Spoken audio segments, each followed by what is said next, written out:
Hello guys, तो आज हम इस वीडियो में आपको बताने वाले हैं लखनऊ की आन बान शान बड़ा इमाम बाड़ा के बारे में। तो उसके कुछ रहस्य आपके साथ शेयर करेंगे, तो वीडियो को लास्ट तक ज़रूर देखें। बड़ा इमाम बाड़ा को असफुद्दौला ने 1784 ईस्वी में बनवाया था, जिसको हम 3 हिस्सों में बांट सकते हैं। पहले नंबर पर आता है इमाम बाड़ा, दूसरे नंबर पर आती है भूल भुलैया और तीसरे नंबर पर आती है इसकी बावड़ी। इमाम बाड़ा की 330 मीटर लंबी भूल भुलैया में जितने भी मोड़ होते हैं उन पर 4 रास्ते होते हैं, जिनमें से 3 खुले होते हैं और 1 बंद होता है। और आप जितना भूल भुलैया के नीचे जाएंगे आप फंसते चले जाएंगे और जितना ऊपर जाएंगे आप बाहर निकलते चले जाएंगे। बताया जाता है कि 1773 में एक अकाल पड़ा, जिससे वहाँ की जनता भूख से मर रही थी। तो वहाँ के इमाम ने सोचा क्यों ना एक इमाम बाड़ा बनाया जाए, जिससे लोगों को रोजगार भी मिल सकता है। तो इसमें 22,000 मजदूरों ने तकरीबन 11 साल तक मजदूरी करके इस इमाम बाड़े को तैयार किया, जिसमें इस इमाम बाड़े को सुबह तैयार किया जाता था और शाम को तोड़ा जाता था। और कहीं जाकर 1784 में ये इमाम बाड़ा तैयार किया गया।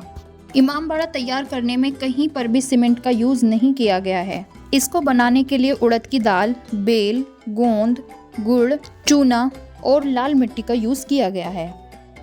इस इमाम बाड़े में एक खिड़की ऐसी है जहां से आप बिल्कुल मेन एंट्रेंस देख सकते हैं, जिसमें कौन आ रहा है और कौन जा रहा है आप सभी चीज़ें देख सकते हैं। लेकिन मेन एंट्रेंस से वो खिड़की बिल्कुल भी नज़र नहीं आती है। इस खिड़की को चोर दरवाज़ा कहा जाता है। और इसमें भूल भुलैया की दीवारें कुछ इस तरीके से बनाई गई हैं कि एक तरफ से आप बोलेंगे तो आपको दूसरी तरफ से सारी बातें सुनाई देंगी। ये सिर्फ इसलिए होता है क्योंकि इमाम बाड़े की दीवारें बीच में से खाली हैं और वो आवाज़ का इको बना देती हैं। और इस टेक्निक का इस्तेमाल उस समय के सिपाही दुश्मन से बचने के लिए किया करते थे। और इसी को देखते हुए एक कहावत पड़ी कि दीवारों के भी कान होते हैं। इमाम बाड़े की पूरी इमारत डार्ट्स पर खड़ी हुई है। इसका मतलब कि इमाम बाड़े की दीवारें नीचे की 2.5 फुट की हैं और ऊपर की 7 फुट की। और एक पतली चीज के ऊपर मोटी चीज को टिकाना बहुत ही मुश्किल होता है, और ये मुमकिन किया है इसके मसाले ने। इमाम बाड़े की असली गुफाएं ऊपर की भूल भुलैया नहीं बल्कि नीचे से जाती हुई गुफाएं हैं, जिससे लखनऊ को सारे बड़े शहरों से जोड़ती थी। और इस समय ये गुफाएं बंद कर दी गई हैं और किसी भी पर्यटक का वहां जाना मुमकिन नहीं है। इमाम बाड़े की छत से आपको लखनऊ का पूरा सिटी व्यू देखने के लिए मिलेगा, जहाँ से आपको गोमती नदी, पक्का पुल, टीले वाले मस्जिद, छोटा इमाम बाड़ा, क्रिकेट ग्राउंड और रामलीला ग्राउंड भी आपको देखने के लिए मिलेगा। 1905 में यहाँ के नवाब ने अपना मुसाफिर खाना एक हॉस्पिटल को दान में दे दिया, सिर्फ इसी शर्त पर कि यहाँ के सारे मरीजों का इलाज मुफ्त में किया जाएगा, जो कि आज KGMU king George medical university के नाम से मशहूर है। बताया जाता है कि नवाब की पीढ़ी के पास आज भी बड़ा इमाम बाड़ा के कागज मौजूद हैं, जिससे सरकार और नवाबों के पीढ़ी के बीच झड़प चल रही है कि इसका असली ओनर कौन है। इमाम बाड़े की छत का डिज़ाइन, जितनी भी उसमें गुंबद बनी हुई हैं, सभी का डिज़ाइन लौंग और लहसुन की शेप में बनाया गया है, जो देखने से बहुत ही आकर्षक लगते हैं। और ऐसी नक्काशी से इमाम बाड़ा पूरी दुनिया में फेमस हो गया था। इमाम बाड़ी की बावड़ी का पानी बाहर से देखने में काला लगता था और अंदर से देखने में सफेद। इस बावड़ी का पानी उस समय के सिपाही शीशे की तरह करते थे, जिससे उन्हें ये पता चल जाता था कि बावड़ी के अंदर कौन घुस रहा है और उनकी तादाद कितनी है। और बाहर से देखने में ये पानी काला लगता था, जिससे अंदर के सिपाही उन्हें दिखाई नहीं देते थे। जब कभी इमाम बाड़ा में दुश्मन के सिपाही घुस जाते थे, उस समय इमाम बाड़े के सिपाही इस बावड़ी के पानी को स्पाई कैमरा की तरह यूज करते थे, जिससे उन्हें पता चल जाता था कि दुश्मन की तादाद कितनी है। और दूसरी तरफ दुश्मन के सिपाही को कोई अंदाजा नहीं होता था कि इमाम बाड़ा के सिपाही उन पर नजर रखे हुए हैं। इमाम बाड़ा पर जब अंग्रेजों ने हमला किया तो उसका मुनीम रस्तोगी लाल, जो कि नवाब के सारे खजाने की देखरेख करता था, उसने नवाब का सारा खजाना इस बावड़ी में छुपा दिया और इस खजाने की चाबी लेकर इसी बावड़ी में कूद गया। और उसी के साथ साथ ब्रिटिश आर्मी का एक सिपाही भी कूदा था। और आज तक उन दोनों का शव इस बावड़ी में नहीं मिला है।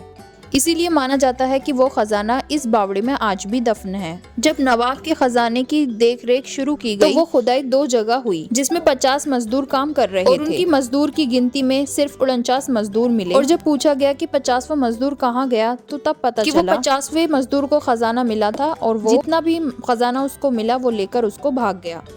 और आज भी बचे हुए खजाने की खोज जारी है। और यहाँ पर एक मरे रसूल जगह है जहाँ पर यहाँ के मौलाना बैठा करते थे और हर साल यहाँ पर एक भोग आयोजित किया जाता था, जिसमें 2 महीने के लिए मुफ्त खाना दिया जाता था। ये आयोजन उस समय के नवाब भी करते थे और ये आज भी जारी है। इमामबाड़ा के नवाब थे आसिफुद्दौला और आसिफुद्दौला इतने दानी थे कि उनके नाम पर एक कहावत भी बन गई थी कि जिसको दे मौला उसको दे आसिफुद्दौला। चाहे अमीर हो या गरीब, चाहे भूखा हो या भटका हुआ राही, हर कोई आसिफुद्दौला के महल से खाली हाथ नहीं जाता था। बड़ा इमाम बाड़े की कंस्ट्रक्शन कुछ इस तरीके से की गई है कि बिना एयर कंडीशनर के बावजूद भी यहाँ पर इमाम बाड़े की पूरी हवा बहुत ठंडी रहती है। इमाम बाड़े की सारी बेगमें इस गुंबद के नीचे बैठा करती थीं, बाहर चाहे कितनी भी गर्मी पड़ रही हो। और ये भी कहा जाता है कि आज तक इस वेंटिलेशन की नकल आज तक कोई भी कर नहीं पाया है। बड़ा इमाम बाड़े की मेन छत एशिया में सबसे बड़ी रूफ है जो बिना पिलर और बिना सपोर्ट के खड़ी है। यह छत 163 फुट लंबी है और 60 फुट ऊंची है, जिसको ईरानी ट्रे के नाम से भी जाना जाता है। इमामबाड़ा में एक जगह ऐसी भी है जहां आपको अल्लाह के 99 नाम पढ़ने के लिए मिलेंगे। नवाब आसिफुद्दौला और उनकी बेगम की कब्र आज भी इमामबाड़े में मौजूद है और आसिफुद्दौला का डुप्लीकेट ताज उनकी कब्र के पास रखा हुआ है। और आसिफुद्दौला का असली ताज लंदन के ब्रिज म्यूजियम टावर में लगा हुआ है। बड़ा इमामबाड़ा में 3 हॉल हैं, जो कि फर्स्ट है नॉन पिलर रूफ, सेकंड है ईरानी ट्रे और तीसरी है खरबूजा हॉल। और ये तीनों हॉल नवाब की बेगमों के लिए बनाए गए थे, जो बड़ा इमामबाड़ा की शान है। तो ये सारे थे रहस्य बड़ा इमामबाड़ा के।